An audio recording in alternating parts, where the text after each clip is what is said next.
Olá, nerds, geeks e afins! Estamos todos aqui cheios de pozinho mágico para conferirmos o segundo vídeo aqui da maratona Peter Pan, começando com o grande clássico da Disney, As Aventuras de Peter Pan, de 1953.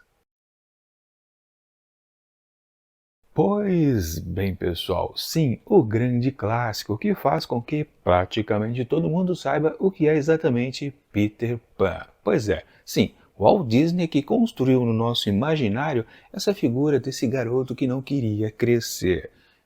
Na verdade, a origem não é lá no filme em si da Disney, mas na literatura, ou também na peça teatral que veio até antes, em 1904. O livro é de 1911.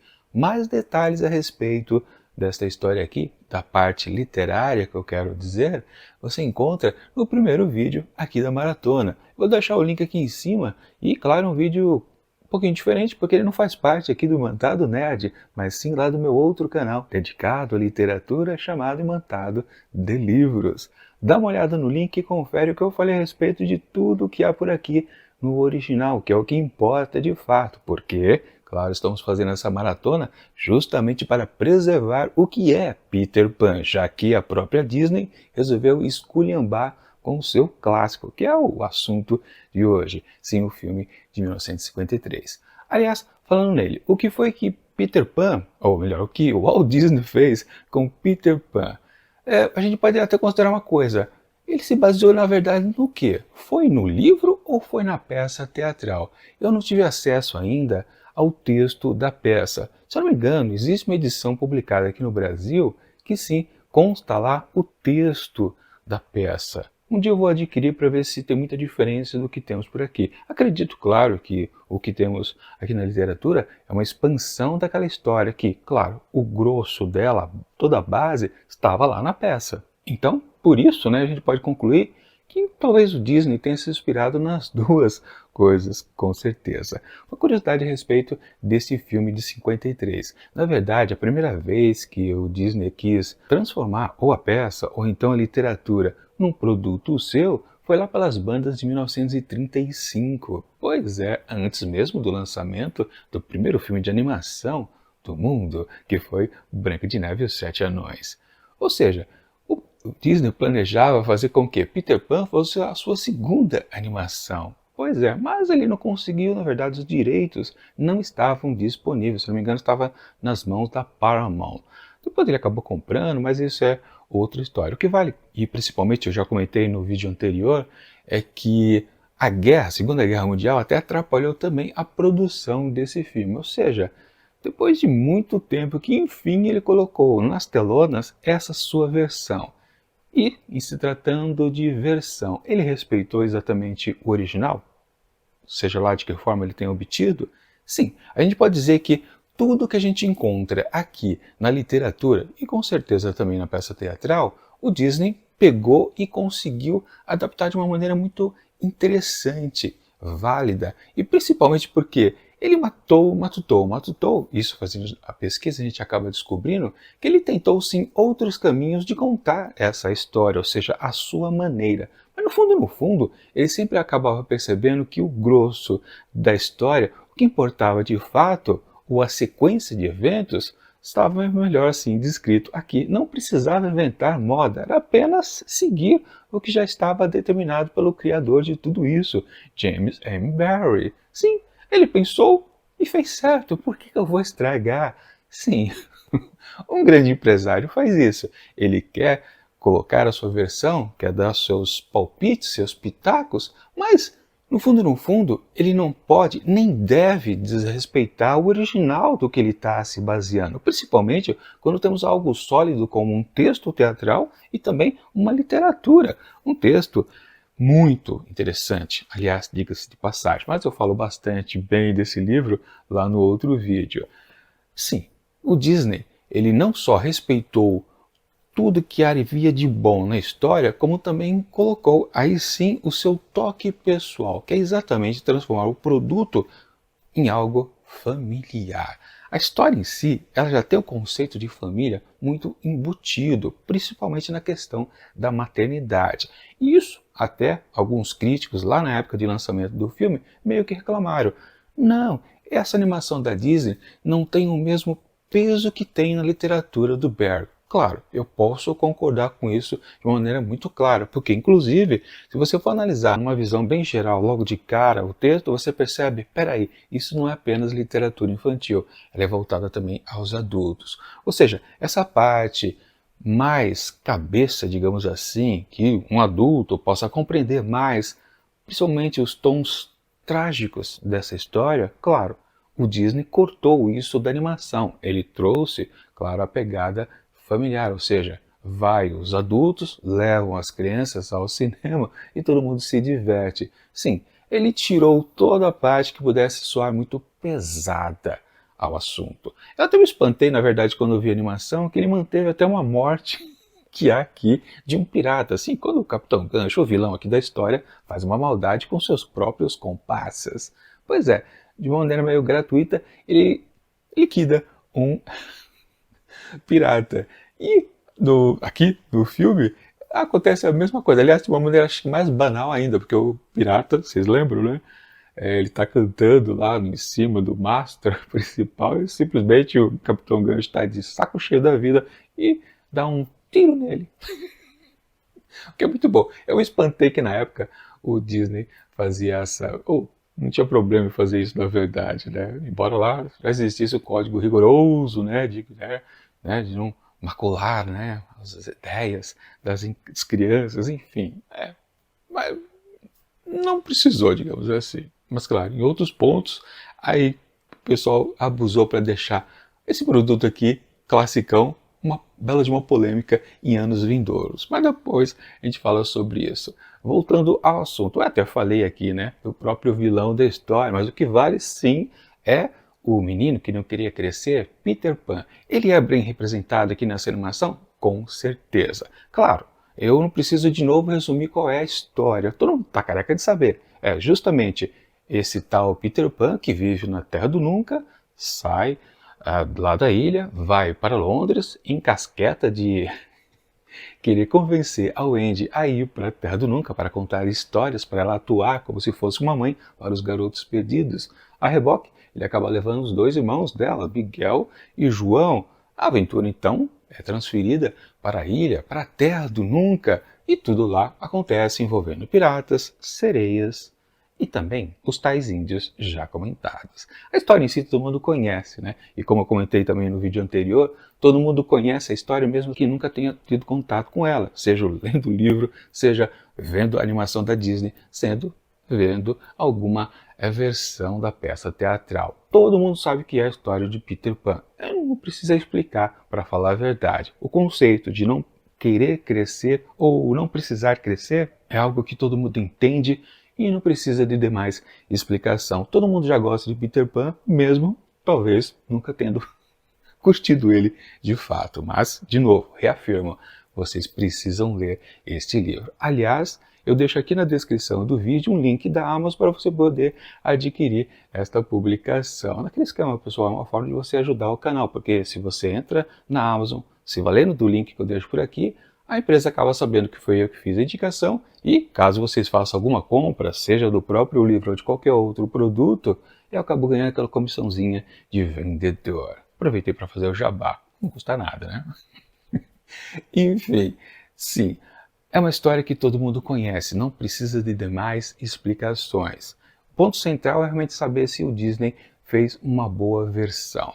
E um detalhe importante, como é um produto para a família, claro, a gente já tem embutido também toda aquela graciosidade, né, de ser algo realmente divertido. E o Disney soube explorar bastante na figura, principalmente daquele conjunto de 6 garotinhos, os famosos garotos perdidos, né, que são engraçadíssimos aqui, mas claro, toda a graça da produção reside na dupla dinâmica Capitão Gancho e Sr. Smee. Sim, é hilário o que os dois fazem. E claro, né, com a adição também do grande crocodilo, né, com aquele tic-tac, tic-tac, tic-tac. A música também é sensacional, né? A gente se envolve, né? Quando a gente começa a ouvir as duas notas já é suficiente para a gente perceber, vai vir um momento engraçado a seguir. E é curioso também lembrar que a história em si, o original, ela também tem uma graça muito da interessante. Comento lá no outro vídeo também, só que é um tipo de humor que não funciona numa transposição simples da literatura para um produto de animação. Claro, como Disney já possuía a sua fórmula, digamos assim, de poder se valer de que a gente já viu na Branca de Neve ou nos outros filmes até chegar em Peter Pan. Ele sabe fazer com que personagens específicos daquela composição se tornem completamente engraçado e fisguem o público de uma maneira ímpar. Necessariamente, né? Não precisa ser os protagonistas das histórias os personagens cômicos, mas os secundários é o que sustentam realmente o interesse do público. Sem essa parte engraçada, com certeza as produções da Disney não seria um produto familiar, com certeza. E aqui, como eu disse, basta já a presença dos Garotos Perdidos, mas com, claro, grande poder de gancho, Sr. Smee, aí tudo fica perfeito. Fica um produto completamente divertido. Mas o que importa também é saber se essa versão ela consegue passar o grande espírito de fantasia que também há no livro. E nesse ponto, digamos que a produção da Disney também acerta de uma maneira incrível. Mesmo que você possa até considerar, passados 70 anos, que há uma certa simplicidade na linguagem, na narração de todos os eventos. Mas, como eu disse, todos esses eventos praticamente estão idênticos aqui no livro. Pouca coisa, claro, o Disney precisou adaptar, mas isso não chega a interferir. Mas, de fato, a parte fantasiosa de você querer acreditar que existe um lugar encantado funciona, é funcional. Aliás, falando em encantado, né? A ilha nessa produção aqui da Disney, pelo menos na nossa dublagem, é chamada de Ilha Encantada, não se diz Terra do Nunca. Claro, no original é assim. E falando nisso, né, tem umas questões interessantes a respeito, por exemplo, de nomes de alguns personagens. Sr. Smee, eu sempre soube que ele chamava Barrica, mas onde que eu aprendi que ele é Barrica? Bom, primeiro que não é no filme. Com certeza eu devo ter visto em histórias em quadrinhos, porque muitas versões de Peter Pan, aliás, uma outra maneira de você descobrir o que é Peter Pan, é justamente, né, você esbarrando por ele em algum produto de comics, né, dos quadrinhos da própria Disney. E de fato, né, aqui no livro ele é chamado de Barrica, mas eu não havia lido o livro, então como é que eu sabia que ele chamava Barrica? Realmente, não sei como. Agora, a maior curiosidade mesmo de mudar de nome, né, é a Sininho, que no filme aqui é chamado de Tilintim. Coisa curiosa, né? Eu não me lembro de ter esse nome mantido quando eu descobri, por exemplo, que o Sr. Smee chamava Barrica. Não, nessa época a gente já chamava a fadinha de Sininho. Só que também, curiosamente, né, o original, ela se chama Tinkerbell. E depois, lá pelos anos 2000, mais especificamente acho que 2008, quando ela recebeu uma série de produtos também animados, oficialmente ela passou a ser chamada de Tinkerbell no mundo inteiro. Onde foi chamado de Sininho, tudo foi grafado novamente, como Tinkerbell. É uma coisa curiosa como os nomes vão mudando, mas isso no fundo acaba não afetando a nossa identificação para com esses personagens. E falando em identificação, né, um dos primeiros personagens que aparece aqui também, daquele motivo cômico, super estilo Disney, é exatamente a babá das crianças. Logo nas primeiras imagens, ela já dá a sua graça, né? E que é exatamente de ser uma cachorra, sim, a babá, a ama seca deles, das crianças, é uma cachorra. É uma coisa completamente maluca. E aí eu posso considerar que eu achava que isso era maluquice, uma invencionice do Disney, mas não. Isso está bem colocado aqui também no livro. E é engraçadíssimo quando o autor, o Barry, coloca a cachorra, né, dando seus motivos para ela estar ali presente e atuando como uma babá. Uma coisa também que, claro, o Disney teve que adaptar é exatamente tirar do peso da literatura, principalmente nos seus momentos iniciais, em dizer como aquela família, os Darling, passavam por dificuldades econômicas. E isso era um motivo constante no nascimento das 3 crianças de poderem ter que perdê-las justamente por não ter grana para sustentar a cada novo bebê que aparecia ali dentro do seio familiar. E na animação aqui da Disney, apenas uma notinha bem de leve, você quase não percebe, mas assim, a afirmação que era uma família que não tinha recursos.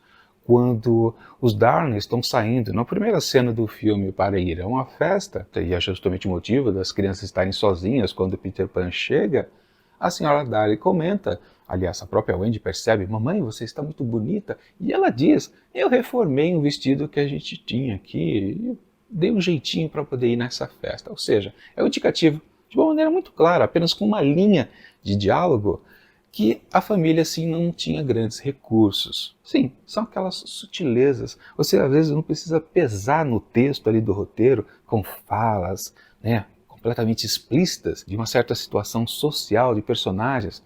Quando isso acontece, claro, tudo é prejudicado. E eu estou dizendo isso, claro, porque o que foi feito então na nova produção da Disney, agora de 2023, em Peter Pan e o Wendy, que a gente vai analisar daqui a 2 dias, dentro da maratona, sim, aquilo é um exagero de querer impor o pensamento de quem está escrevendo para os espectadores, carregando nas tintas, nas falas dos personagens, nas atitudes, transformando tudo em algo pesado, que você, claro, quem está assistindo, fica completamente sem aquele grande motivo que você foi conferir a obra, a procura da diversão. Você simplesmente não encontra nada, porque você só vê aquele peso, aquele texto ideológico caindo sobre sua cabeça.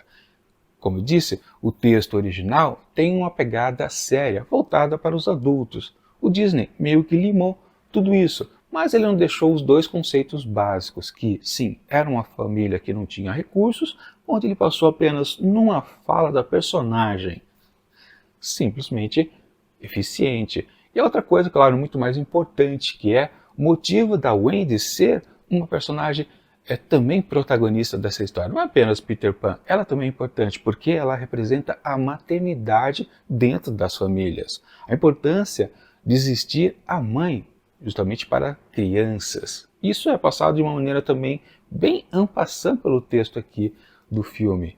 Justamente quando, em momento ou outro, a palavra mãe é citada e Peter Pan e também Garotos Perdidos não lembram mais o que é esta figura. Mãe, o que é isso? O Andy precisa explicar e vai lembrar uma coisa super importante. Basicamente, toda a história acontece porque esse dia específico que Peter Pan surge às crianças é exatamente o dia onde Wendy é confrontada com a necessidade de amadurecer. Todas as exceções acabam adotando uma maneira diferenciada de dizer: a partir de hoje ou a partir de amanhã, Wendy, você obrigatoriamente tem que crescer. Ou seja, é o último dia que Wendy é uma criança. Por isso que Peter Pan surge para todos os três. Necessariamente nem precisava para Miguel e João, mas com certeza para Wendy. Por quê? Não é que ela vai crescer, é que ela tem um caminho a seguir. Ela é uma garota e ela fatalmente será, daqui a alguns anos, ainda tem toda a maturidade para acontecer antes, mas ela vai se tornar uma mulher adulta e também vai virar uma mãe. Na verdade, o grande caminho que ela está começando a seguir, a sua grande jornada, é se tornar uma mãe no futuro. Mas isso ela já tem embutida dentro de si. E o filme aqui da Disney não esconde isso, não nega o que a nova produção faz. Não, aqui, um outro momento também interessante, quando o Andy ganha uma canção. Sempre vai lembrar, né, que estamos aqui num filme que ele é metade musical, naqueles musicais que tem música uma atrás da outra. Na verdade, temos 8 músicas aqui presentes. E, sim, temos um número musical onde ela canta justamente a função que ela tem quando crescer, ser mãe. Mas ela já é ainda criança, ela já está atuando como mãe, contando histórias para divertir as crianças. Embora todas elas queiram brincar o dia inteiro, sem nenhum compromisso com nada, né? Sem necessidade de parar as brincadeiras, mas no fundo, todas as crianças têm a necessidade da proteção, no caso a proteção materna, ou seja, a mãe precisa estar cuidando. Ele só pode brincar se houver algo protetor em volta dele. A mamãe. E não é porque eles são garotos perdidos, órfãos. Não, isso vale para qualquer criança. Claro, ainda bem que o Disney também não tirou essa grande sacada que está no original do Barry, né? Agora vamos voltar àquela coisa que eu falei sobre a respeito da polêmica para com os índios. Sim, eles supostamente foram mal retratados aqui nessa produção, dizendo que eles eram peles vermelhas. Isso é uma ofensa? Ok, né? Chamar índios de peles vermelhas ou o pessoal lá do Oriente, os asiáticos de pele amarela, realmente não soa legal, né? Antigamente isso era comum, e a verdade, esse é o ponto que vale. Naquele tempo, em 1953, não era problema. O preconceito meio que veio depois, ou foi uma construção social de, né, ofensa. Fruto, claro, de necessidades ideológicas, que você precisa criar um certo inimigo. Para criar um inimigo, você precisa antes criar os oprimidos. Os índios entraram por tabela nesta jogada ideológica há muito tempo, né? Tanto que poucos anos depois, ou até mesmo na própria época de lançamento do filme, já se tinha aquele burburinho, não, vocês estão ofendendo os índios. Tanto que, né, quando teve a continuação da história, que é o que a gente vai ver no próximo vídeo, amanhã, simplesmente os índios foram limados da história. Não se toca quase neles. Apenas uma pequena aparição ali do totem dos índios lá na aldeia deles. Você lembra, tem índio, mas por que eles não apareceram nessa história? Justamente pelos cuidados para não ofender. E isso lá em 2002, quando foi esta outra produção, né? Pois é, desde 2002, ou um pouquinho antes também, já tinha essa paranoia que agora culminou com essa produção aqui de 2023. Simplesmente pavoroso. Mas os índios aqui nessa história, no original, no clássico, naquela época não havia desrespeito para com eles. E é um dos momentos também super engraçados, sempre com o chefe lá índio falando au. É muito bom. E claro, a presença da tigrinha, ou Tiger Lily, no original, que é sensacional, né? Que ela também foi destroçada na nova produção de 2023. Realmente fizeram tudo o contrário do que era o clássico, né? O respeito para com os indígenas, eu acho que é agora que está acontecendo, não em 53, com certeza. Mas uma coisa que a gente pode perceber na postura da tigrinha aqui nesse filme, que ela não fala nada, ela não tem uma linha de diálogo.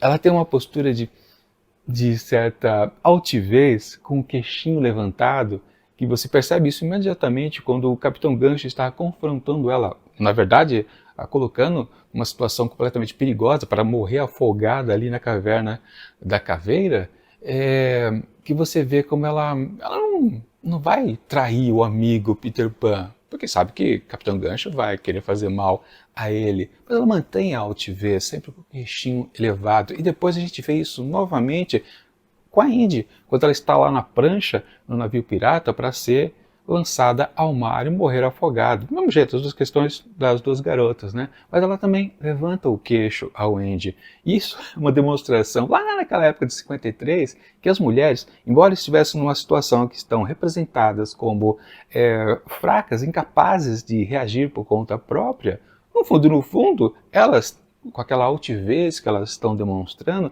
se mostram fortes e poderosas. A Wendy também, quando está ali na prancha para ser liquidada pelos piratas, ela diz aos garotos que eles seriam os próximos a ir para a prancha, né? Sejam firmes.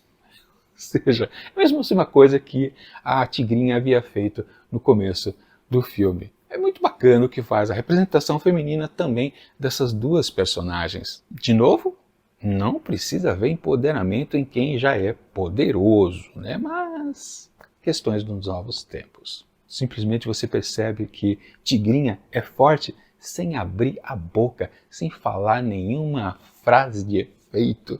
Era sensacional. Aliás, se eu não me engano, Tigrinha também não fala aqui no livro. Acho que não fala mesmo, não fala, mas a mensagem se passa da mesma maneira. Aliás, né, se tratando dos índios aqui no original, há um massacre de índios aqui enorme. Também criticam que o texto do Barry é meio também ofensioso aos índios.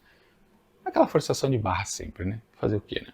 Mas, voltando a algum ponto que talvez Disney tenha adaptado de maneira diferente. Aquela questão do beijo, que é muito bonitinha, né? Que o Peter Pan não sabe o que é o beijo. Claro, também aquela coisa dele esquecer justamente uma das grandes coisas que as crianças são acalentadas por suas mães. Recebem beijos, carinhos, proteção o tempo todo. Ele não saber o que é o beijo é muito É interessante como isso é composto, e principalmente porque há um certo contraste também ali na relação para com as mulheres, todas as mulheres aqui na produção da Disney, a gente observa isso também no original, né? A Wendy, quando fala de beijo lá no comecinho, ela está se sentindo amparada por aquela figura masculina, embora infantil, né, do Peter Pan. O beijo ali tem uma questão romântica na parada. Depois você percebe claramente a figura, a personalidade de Sininho, que é completamente ciumenta. Um ciúme, aliás, mortal, inclusive. E também você também consegue descobrir isso quando eles vão lá à Baía das Sereias e todas as três sentem também um ciúme daquela. Quem é essa fulaninha que tá aparecendo aí? A Wendy? Todas as mulheres são apaixonadas por aquele garotinho que não quer crescer. Claro, ali é embutido também uma noção de que elas, no fundo, sempre são maduras o tempo todo. Aliás, né, o grande conceito das crianças aqui no livro, e não é citado aqui no filme, mas funciona acho que da mesma maneira, né? Garotas são espertas demais para caírem dos berços, né? Que é o motivo que as crianças vão parar lá na Terra do Nunca, né? Simplesmente porque quando são bebês, os garotos, né, são tão meio tapados, né, que se perdem de suas babás, literalmente caindo dos carrinhos e se perdendo no mundo. Mas garotas não fazem isso. O texto do Barry é completamente elogioso às mulheres. Não precisa mais nada. A respeito de Sininho, né? Uma coisa também que foi alterada é justamente quando naquele momento, quando ela tem aquele ciúme doentio para com o Peter, né? Que ela engana os garotos perdidos naquela história de eles precisam alvejar a intrusa, a Wendy. E essa passagem foi completamente amenizada aqui na produção. No original, literalmente, ela só não morre porque ela toma um tiro de fato dos garotos perdidos, porque o dedal, que é o beijo, está ali a proteger. Aliás, não é o dedal, né?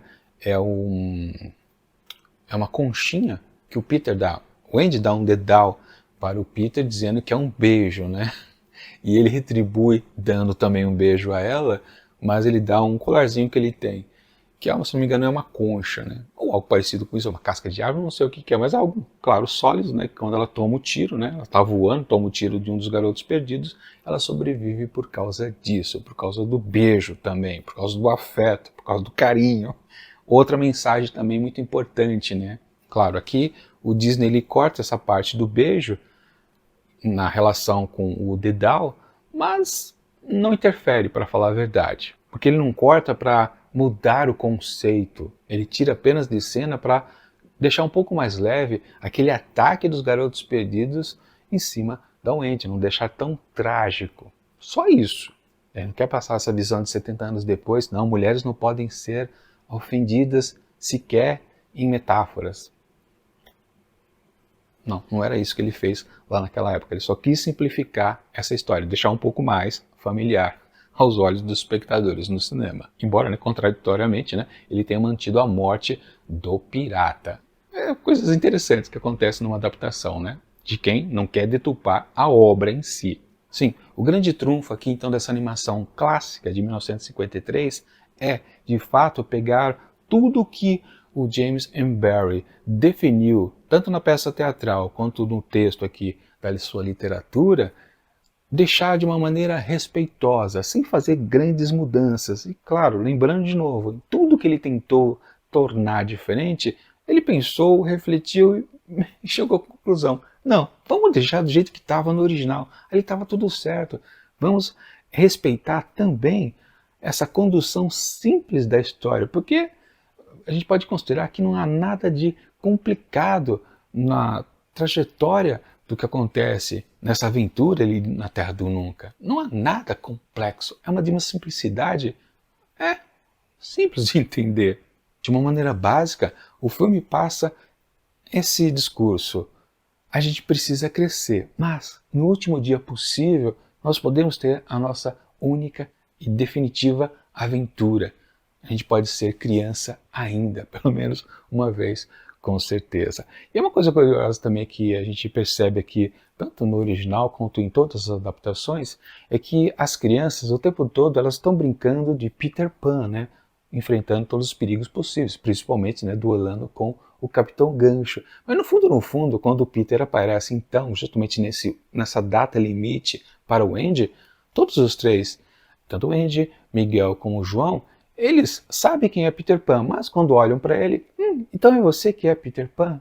Ou seja, o tempo todo, sempre Peter Pan era um imaginário na cabeça deles. Aliás, isso é muito bem explorado também aqui no original, no comecinho, no primeiro capítulo, de uma maneira muito boa também, que a mãe, Mary, o nome dela é Mary Darling, ela descobre Peter Pan na cabecinha dos seus filhos. É uma passagem também muito bonita aqui da literatura. Um ato muito interessante de uma mãe zelosa.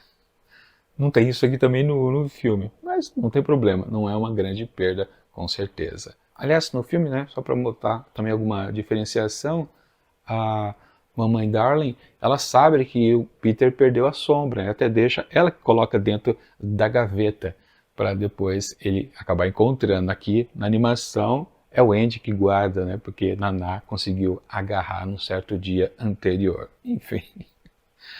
Bom, grandes destaques aqui dessa animação, sim, são os personagens. A aventura em si é uma história super simples, né? Mas o que vale é o peso das personalidades, principalmente o grande acerto do Disney, ter respeitado a personalidade de Sininho, não ter tirado aquela coisa doentia do ciúme, isso é super importante. E como personagem é uma das mais graciosas que tem aqui nesta produção, que só perde talvez para a figura do Capitão Gancho e do seu imediato, o Sr. Smee.